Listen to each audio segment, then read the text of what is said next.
Hello friends, welcome to my YouTube channel and welcome to Pandas playlist. So guys, till now we have discussed many things regarding our Pandas packages. I guess we are at the end of completing it, just 2 to 3 more videos, just 2 or 3 topics left. So now moving on, in last tutorial we have discussed about, I guess about the last thing was, yes, this transpose. So in this video I'll discuss about concatenation operation for our two data frame. Okay, now concatenation is nothing but adding up our two data frames. So suppose we have two data frames, like one is df1 and another is df2. So it is nothing but adding up or concatenating my two data frame, like we used to do it for strings. So for this example, I have took one. I'm reading two CSV file ex1 and ex5, which is present, and then I'm storing it into variable a and b. A and b now becomes my data frame, and these two a and b are nothing but my data frames. Okay, let me just import pandas, otherwise it will throw one error.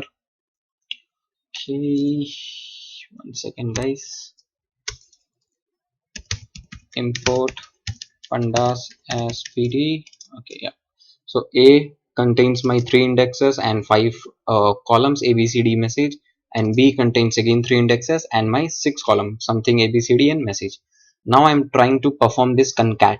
Concat is a function which is present inside our pandas package. So I'm doing this pandas or pd dot concatenate. Now, what should we concatenate? These two data frames we need to concatenate. It can be more than two, it can be three, four, and n number of data frames we can concatenate. So when I perform this operation, you'll be able to find the output. So you'll be able to find that it has created in total 6 row indexes 0, 1, 2, 0, 1, 2. So it's not throwing error if it is a duplicate index. Although ideally the indexes shouldn't be duplicate, but if it is duplicate, it will not throw error. It will just give us a different indexes in here, like 0, 1, 2 and 0, 1, 2. So it is giving us 6 total indexes, or adding up our 3 original data frame indexes. Then it is giving me all the columns a b c d, which is present already, and then message, and then something. Message a b c d message is common, and something is which is present only in b data frame. So it is uh, writing it at the last, and this is our last column. And then when you see the data, it is almost everything is same. Only thing over here you will be able to find that there are 3 nan values in something. Why? Because the something column is not present in our first data frame. So for first data frame, inside our something column, it is giving me nan because it is not present. This column is not present.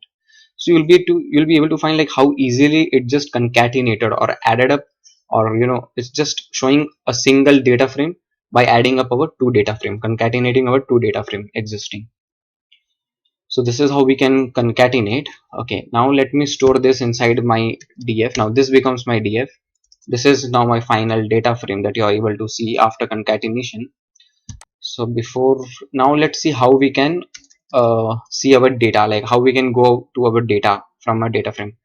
So now, second, I create a new cell. Now suppose I am using this loc for row level of indexing. Then I need to see 0. So 0, we know it is duplicate. These are duplicates. So let's see what will be the output if we give 0th index. So it is giving me both of the 0th index. It is not giving me any one, or it is not giving me error like there is some duplicacy of indexes. It is giving me output for both of the 0th level indexes and every data of it. And we can do certain column level operation as well. We know how to do it.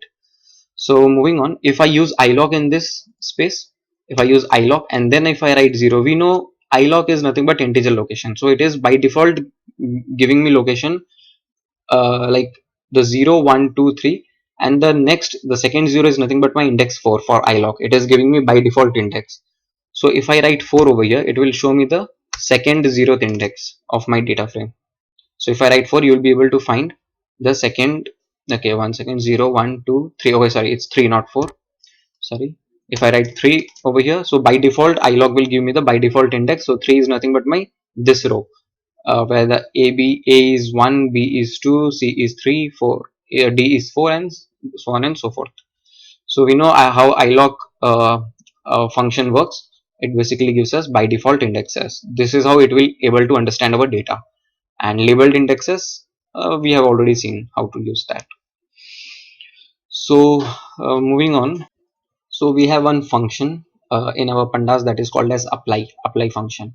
So suppose I need to do some operation to one of my columns of my data frame. So we'll see how to do that.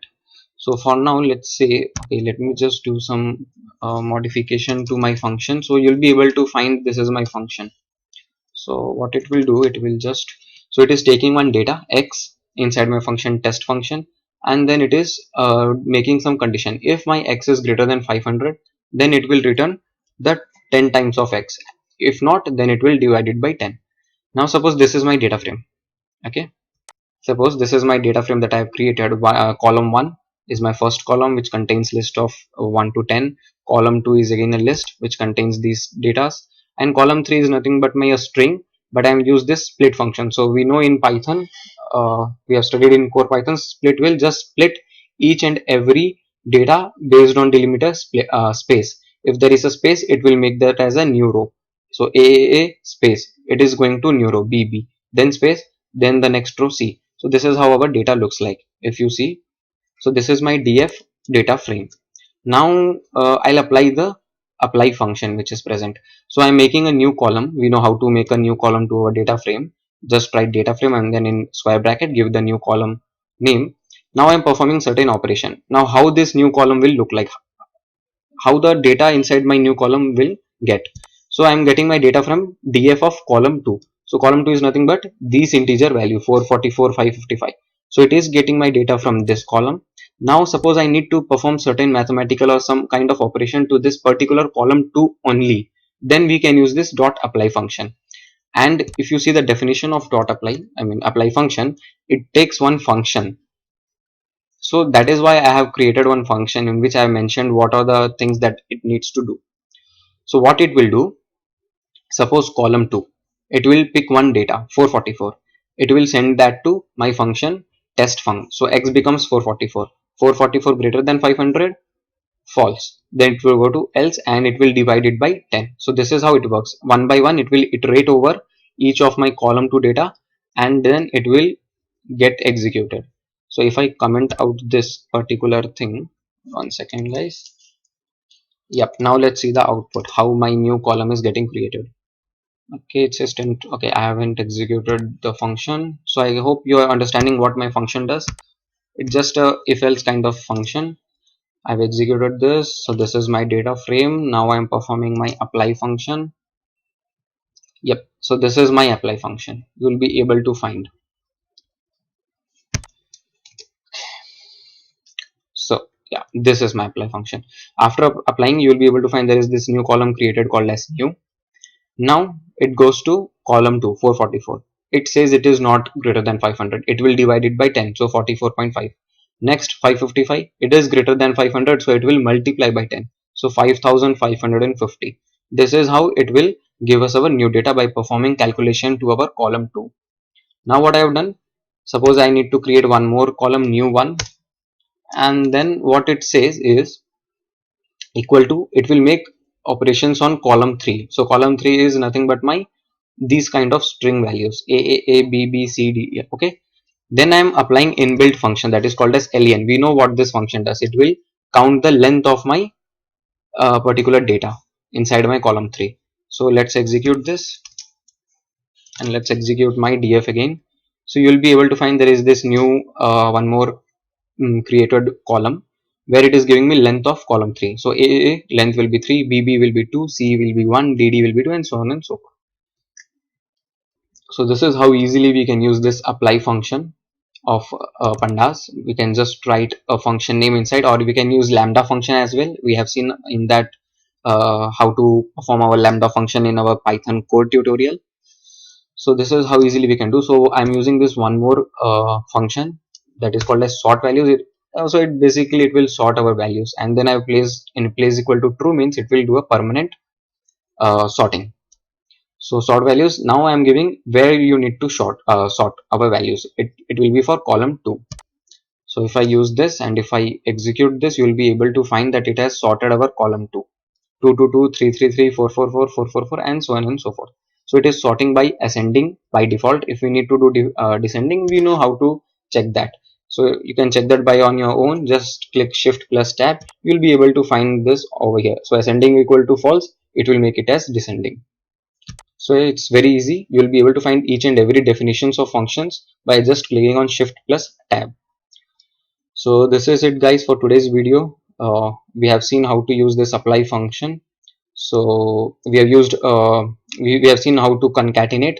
So in next tutorial video we'll see merging and join function. These two are the last function of our pandas, then our playlist will be complete. So I'm thinking to make some more videos on practice sessions or some giving you assignment and solving some of the questions right in front of you in this videos.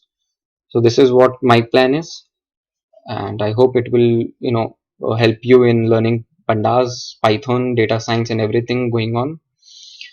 So thank you so much guys for watching my video. Please like, share, and subscribe. Thank you so much. Stay healthy, stay fit. Bye bye.